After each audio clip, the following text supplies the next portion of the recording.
നമ്മുടെ വയനാട്ടിലെ ഏറ്റവും ഫേമസ് ആയ 9-ാം വളവും ചങ്ങലമരവും ഒക്കെ കഴിഞ്ഞ് 3-3.5 കിലോമീറ്റർ മുന്നോട്ട് പോയാൽ ഇടത്ത് ഭാഗത്തായിട്ട് Kerala veterinary and science university കാണാം.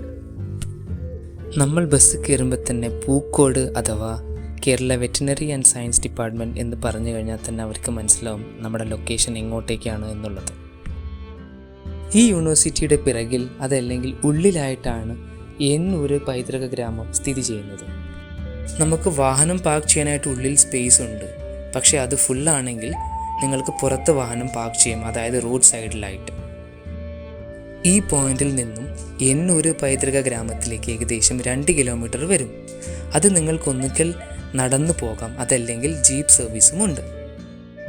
ജീപ്പ് സർവീസിന് ഏകദേശം അപ്പ് ആൻഡ് ഡൗൺ ചാർജ് വരുന്നത് ഒരാൾക്ക് 20 രൂപയാണ്.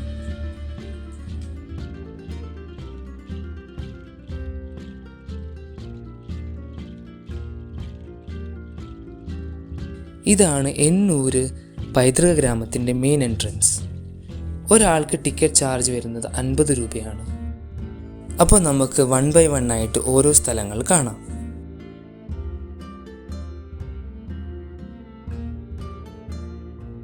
ഇതൊരു ഹാളാണ്. പിന്നെ ഇതിൻ്റെ പിറകിലായിട്ടാണ് വാഷ്റൂംസ് ഉള്ളത്. ഈ ഭാഗത്ത് നല്ലൊരു വ്യൂ പോയിന്റും ഉണ്ട്.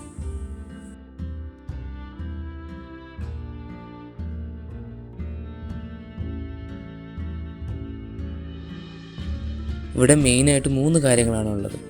ഒന്ന് ഗോത്രക്കാരുടെ ഷോപ്പാണ്, അവിടെ കുറച്ച് സാധനങ്ങൾ കിട്ടും, അവർ തന്നെ ഉണ്ടാക്കിയ കുറച്ച് സാധനങ്ങൾ.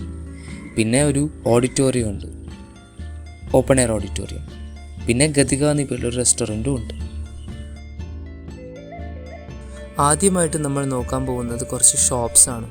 ഇവിടെ പെയിൻറ്റിങ്, ജ്വല്ലറി, കരകൗശല വസ്തുക്കൾ ഇതെല്ലാം ഇവിടെ കിട്ടും. ഒരു കാര്യം നമ്മൾ ഓർക്കേണ്ടത് എന്താണെന്ന് വെച്ചാൽ ഇവിടെ കിട്ടുന്ന സാധനങ്ങളെല്ലാം തന്നെ ഇവിടുത്തെ ആൾക്കാരുടെ നിർമ്മിത സാധനങ്ങളായിരിക്കും. പെയിൻറ്റിങ് ആയാലും ജ്വല്ലറി ഐറ്റംസ് ആയാലും എന്തു തന്നെ ആയിക്കോട്ടെ, അതൊക്കെ ഇവിടുത്തെ ആൾക്കാർ ഉണ്ടാക്കുന്നതാണ്. ഈ ഷോപ്പുകളിലൊക്കെ തൊട്ടടുത്തായിട്ട് നമ്മുടെ ഈ എന്നൂരിൻ്റെ മെയിൻ അട്രാക്ഷനായ ആദിവാസി കോളനി കാണാം.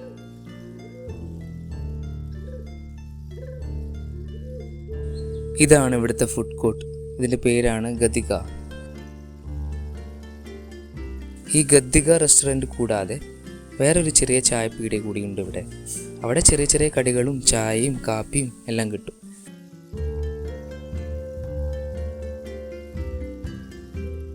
കേരളത്തിലെ ഗോത്രവർഗ്ഗക്കാരുടെ ജീവിത രീതിയും കൾച്ചറും ലൈഫ് സ്റ്റൈലും ഒക്കെ നമുക്കിപ്പോഴും കൗതുകം തോന്നിപ്പിക്കുന്നൊരു കാര്യമായിരുന്നു.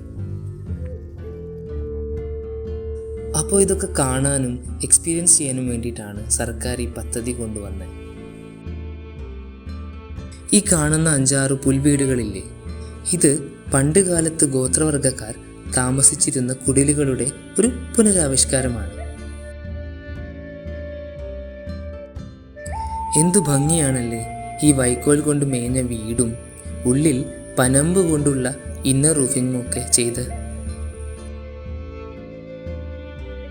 ഇങ്ങോട്ട് വരുമ്പോൾ തന്നെ നല്ല മഴയായിരുന്നു, പക്ഷെ ഇവിടെ എത്തിയ സമയത്ത് ഒന്ന് ശമിച്ചായിരുന്നു.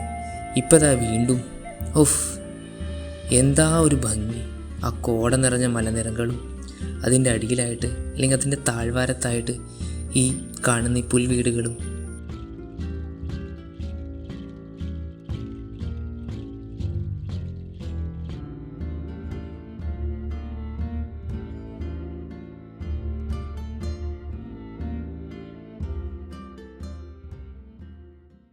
ഇത് ഗോത്രവർഗ്ഗക്കാരുടെ പ്രത്യേകതരം ഒരു പാട്ടാണ്.